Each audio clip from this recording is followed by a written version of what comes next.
Assalamualaikum teman-teman. Bagaimana kabar kalian hari ini? Masih semangat ya untuk belajar? Hari ini masih hari Senin loh. Jadi harus semangat untuk mengawali hari-hari berikutnya. Nah, di hari Senin kali ini kita akan belajar materi Bahasa Indonesia tentang menulis laporan teks pengamatan. Apakah sudah siap untuk belajar untuk hari ini? Namun sebelum kita memulai pembelajaran, yuk terapin lagi adab-adab sebelum belajar. Dan setelah kalian menerapkan adab-adab sebelum belajar, mari kita mulai dengan berdoa. Doa sebelum belajar. Allahumma salli ala Muhammad wa ala ali Muhammad. Raditu billahi rabba wa bil islami dina wa bi Muhammadin sallallahu alaihi wasallam nabiyya. Rabbi zidni ilma warzuqni fahma waj'alni minas salihin.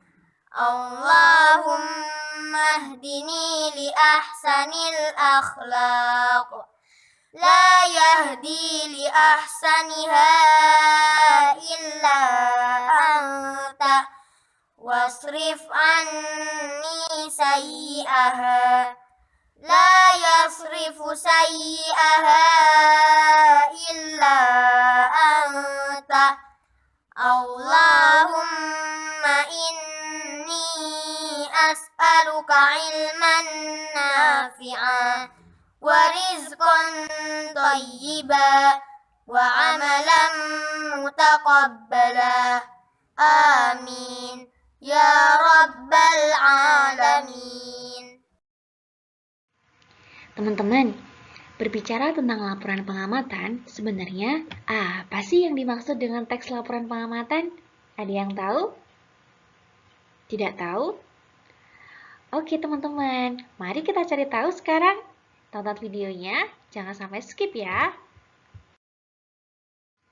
Teman-teman, teks laporan pengamatan adalah teks yang berisi penjabaran umum atau melaporkan sesuatu berupa hasil dari pengamatan atau observasi teman-teman. Nah, teks laporan observasi itu punya nama lain loh, yaitu teks klasifikasi.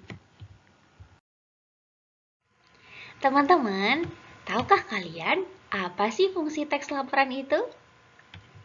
Nah, teks laporan pengamatan berfungsi untuk memberitahukan sesuatu berdasarkan hasil pengamatan teman-teman. Nah, kegunaan dari laporan itu sendiri adalah memberikan gambaran pada orang lain tentang apa yang diamati. Oh iya, dalam membuat laporan itu harus dijelaskan secara runtut dengan bahasa yang mudah difahami dan dimengerti ya teman-teman. Teman-teman, tahukah kalian teks laporan hasil pengamatan itu terdiri dari 3 bagian? Yang pertama yaitu definisi umum. Definisi umum merupakan pembukaan yang berisi pengertian mengenai sesuatu yang dibahas dalam teks. Kemudian definisi bagian. Nah, definisi bagian ini merupakan bagian yang berisi ide pokok dari setiap paragraf atau penjelasan rincinya teman-teman. Jadi intinya itu berada di definisi bagian ya. Kemudian definisi manfaat. Definisi manfaat adalah bagian yang menjelaskan manfaat dari suatu yang dilaporkan. Nah, teman-teman, berikutnya Ustazah akan menjelaskan sumber tulisan yang dapat digunakan untuk membuat teks laporan hasil observasi. Nah, sumbernya antara lain yaitu buku. Nah, kalian bisa teman-teman mencari referensi lewat buku-buku yang ada di perpustakaan. Kemudian, koran. Koran juga bisa menjadi sumber referensi kita loh. Kemudian majalah teman-teman. Dan ada juga media internet. Nah, sekarang paling mudah memang mencari referensi itu di internet karena semua sudah tersedia di internet. Tapi Teman-teman juga perlu loh mencari referensi lewat buku, koran, atau majalah agar kalian kemampuan membaca dan pengetahuan-pengetahuan umum bisa lebih banyak dengan mencari referensi-referensi lewat buku, koran, maupun majalah. Teman-teman, bagian-bagian penting dalam teks laporan pengamatan akan Ustazah jelaskan sebagai berikut. Pertama, nama pembuat laporan. Jadi, nama kalian ketika membuat laporan pengamatan jangan sampai lupa ditulis ya. Kemudian, lokasi pengamatan. Tentukan lokasi pengamatannya dan jangan lupa untuk ditulis di laporan kalian. Waktu pengamatan. Waktu pengamatan ini sangat penting loh teman-teman. Karena berbeda waktu, kadang juga berbeda juga hasil pengamatannya. Jadi, kalian wajib untuk menulis waktu pengamatannya. Kemudian, objek pengamatan. Nah, objek pengamatan ini harus kalian tentukan di awal. Dan hasil pengamatan.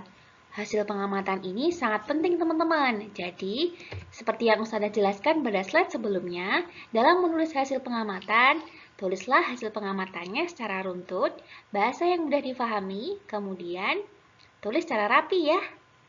Itu pesan dari Ustazah. Teman-teman, kita sudah belajar tentang teori mengenai membuat teks laporan pengamatan. Nah, kali ini yuk kita amati perkembangan hewan di sekitar kalian dan buatlah laporan pengamatannya. Untuk hewan terserah ya teman-teman, kalian boleh pilih salah satu hewan. Mau 2 juga boleh, terserah kalian. Dan buatlah laporan pengamatannya. Ingat, untuk laporan pengamatan, gunakan bagian-bagian penting dalam teks laporan yang terdiri dari nama, lokasi, jam, dan hasil pengamatan. Untuk format laporan itu sendiri, kalian bisa lihat di buku kalian, buku paket Bahasa Indonesia halaman 6 dan 7. Jika teman-teman ada yang bingung, kalian boleh bertanya kepada Ustazah.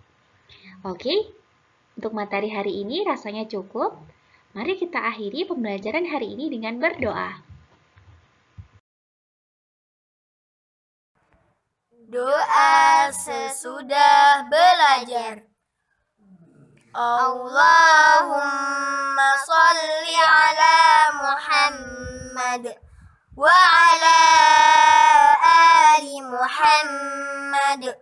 Allahumma inni a'udzu bika minal ajzi wal kasal wal jubni wal bukhl والهرم وعذاب القبر اللهم آت نفسي تقواها وزكها أنت خير من زكاها أنت وليها ومولاها اللهم إني أعوذ بك من علم لا ينفع ومن قلب لا يخشع ومن نفس لا تشبع ومن دعوة لا يستجاب لها اللهم فقهنا في الدين سبحانك اللهم وبحمدك أشهد أن لا إله إلا أنت أستغفرك وأتوب إليك. Ustazah ingin mengucapkan terima kasih kepada teman-teman yang sudah memperhatikan videonya, kemudian tidak men-skip videonya dan menonton videonya sampai habis. Semoga apa yang kita pelajari bermanfaat. Sekian dari Ustazah. Wassalamualaikum warahmatullahi wabarakatuh.